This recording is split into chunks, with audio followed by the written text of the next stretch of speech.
Hey guys, in this video, I will show you how to change the Shopify add to cart button color. Alright, so let's begin.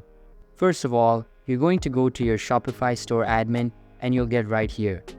Now, you will have to go to your online store and select themes, so it will take you right here.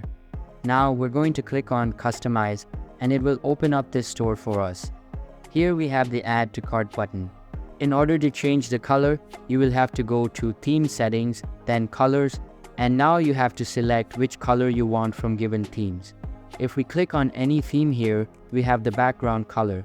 If your background color is different from the store background and button color, then you can check which is the button color here and change the background of the button.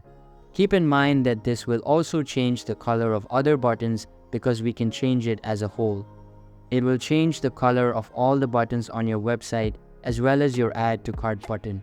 So choose carefully your favorite color and it will change your add to cart button color. So that's basically how you can change the Shopify add to cart button color. So that's all for this video. Consider subscribing if you find it helpful, and I'll catch you in the next one. Thanks.